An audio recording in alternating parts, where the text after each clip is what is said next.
देखिए, बहुत अफसोसजनक है कि सब कुछ हमारे देश में जो हमारी डाइवर्सिटी है उसको भुला करके जिस तरीके से ये बिल लाया जा रहा है, और ये हमारे देश के बेसिक स्ट्रक्चर पे, हमारे देश के फेडरलिज्म पे इसका बहुत गहरा प्रभाव पड़ेगा। और जो छोटी पार्टियां हैं उनके ऑपरेशन पर भी इसका बड़ा प्रभाव पड़ेगा। और जो क्षेत्रीय मुद्दे हैं, जो लोकल इश्यूज हैं, मुझे लगता है कि अगर ये बिल लागू होता है तो जो छोटे मुद्दे हैं, जो हमारे आम जन के जीवन को जो प्रभावित करते हैं, वो मुद्दे कहीं ना कहीं बड़े मुद्दों में खोकर रह जाएंगे। तो इसलिए हम इसके पुरजोर तरीके से विरोध में हैं, और हम चाहते हैं कि जो व्यवस्था भी चल रही है, टेक्निकल जो एस्पेक्ट्स हैं, अगर वो भी देखा जाए तो बहुत सी ऐसी चीजें हैं जिनसे जो क्लेम्स कर रही है सरकार वो पूरी नहीं होती है।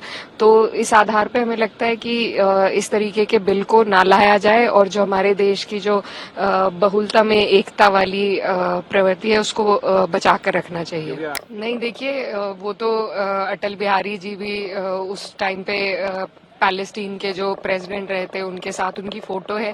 तो ये इंटरनेशनल डिप्लोमेसी का मामला है, हमारा कुछ भी स्टैंड हो सकता है वर्ल्ड में जो चीजें चल रही हैं उस पर, और इसमें हर आदमी का अपना एक ओपिनियन होता है। देखिए, वन नेशन वन इलेक्शन का जो बिल है वो देश में तानाशाही को लाएगा, डिक्टेटरशिप को लाएगा।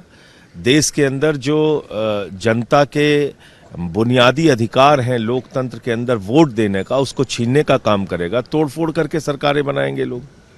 हम सारे लोग जानते हैं कि अगर नेताओं को चुनाव में जाना होता है तो उसके कारण से उनके मन में डर होता है। कभी महंगाई कम करते हैं, कभी कोई फैसला जनहित में लेते हैं, लेकिन जब चुनाव में 5 साल जाने का डर नहीं होगा तो जो मन में आएगा करेंगे।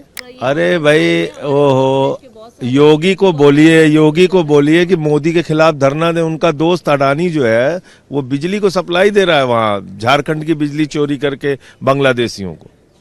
तो योगी को बोलिए एक दिन धरना दे मोदी के खिलाफ। देखिए, राहुल गांधी का जुल्मा बिकता है, राहुल गांधी का जुल्मा बिकता है, और राहुल गांधी मोहब्बत की दुकान चलाते हैं। दुकान में तो मोहब्बत मिलता नहीं है, तो मोहब्बत तो राहुल गांधी दुकान में बेचते हैं, हर जगह नफरत फैलाते हैं। इससे आगे तो राहुल गांधी जीवन में कुछ किया नहीं है। अब जब लगा कि हिंदू का वोट खिसक रहा है तो फिलिस्तीनी का वोट बैग हटा करके अब हिंदू का नारा लगा रहे हैं। आइए हो जाएंगे रम खुदैया, न इधर के रहेंगे न उधर के रहेंगे। नहीं, मुद्दा बना रही है। नहीं, कांग्रेस पार्टी ही नहीं, पूरे देश में आम आवाम उद्वेलित है। वाक्य क्या था उनका? अंबेडकर जितना करते हो, अगर भगवान का नाम लिया तो स्वर्ग मिलता। स्वर्ग नहीं चाहिए भाई, धरती पे स्वर्ग चाहिए, धरती पे स्वर्ग चाहिए। और वो उसी विचारधारा से हासिल होगा जिस विचारधारा को आप अंदर से नापसंद करते हैं। दिल की बात जुबान पे आई, लेकिन माफी तो मांगनी पड़ेगी। नहीं, कांग्रेस, देखिए, मुझे लगता है कि कांग्रेस पार्टी या विपक्ष पूरा जब कहते हैं ना, तो ऐसा थोड़ी ही है कि हमारे पास आधार नहीं है। इस देश में था ना वन नेशन वन इलेक्शन, वो साइकिल क्यों टूटा?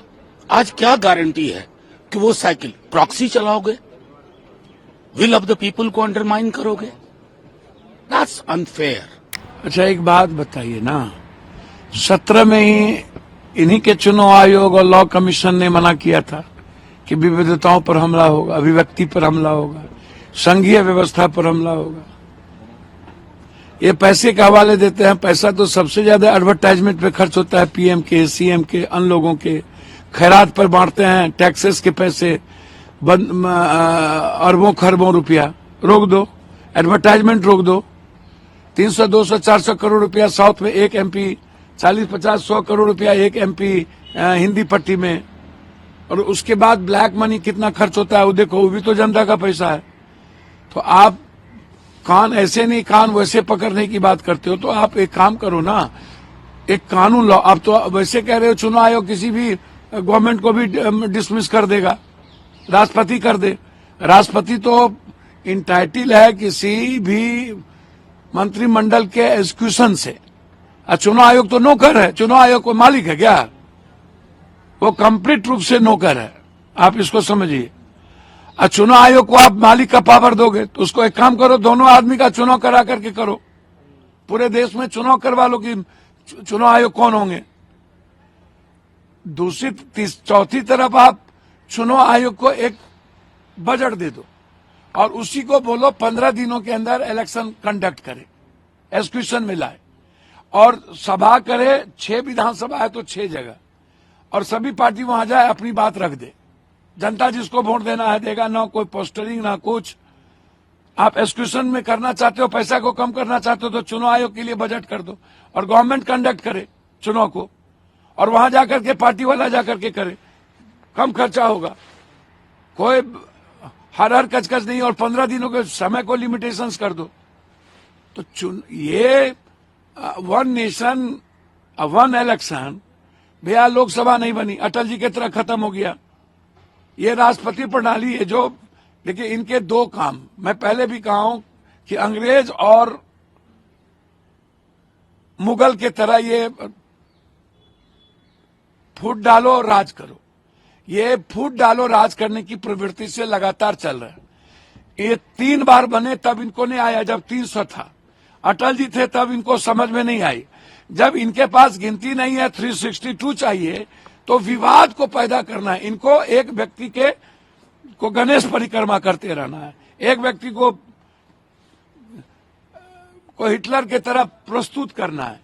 तो ये कंप्लीट डेमोक्रेसी के लिए चैलेंज और खतरा बन गया है। आप इसको समझिए। ये लोग, अच्छा हमको एक बात बताइए, इतने बड़े महत्वपूर्ण बिल में नरेंद्र मोदी जी गायब थे, 20 सांसद गायब हो गए तो नोटिस दे दिए।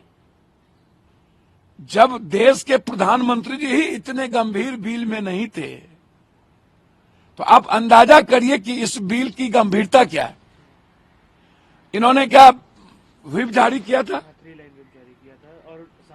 तो 3 लाइन व्हिप जारी किया था, तो मोदी जी पर भी ना व्हिप लागू होगा? तो क्या नोटिस देंगे मोदी जी को? अजीब कहानी है भैया। जब मोदी जी ही इसको गंभीर, इनको मोदी जी को पता है, देखिए अपने एलाइज को इन्होंने कह दिया इसमें कुछ होना नहीं है, बस हमें यह दिखाना है कि मुद्दों से भटकाना है और यह कहना हमने लाया। भैया सबसे पहले देश की जरूरत है फार्मर। अभी जो लगातार पेपर लीक हो रहा है उसको, उस बच्चे की भविष्य, 1 nation 1 education, 1 nation 1 health, 1 nation 1 justice, 1 economy, money का आर्थिक आजादी, मनी का डिसेंट्रलाइजेशन, 1 नेशन 1 इलेक्शन। भैया कल किसी स्टेट की सरकार गिर जाएगी तो क्या आप राष्ट्रपति शासन 5 साल लगा के रखोगे? मतलब एन कैन आप ही चलाओगे? क्या चुनाव आयोग तय करेगा?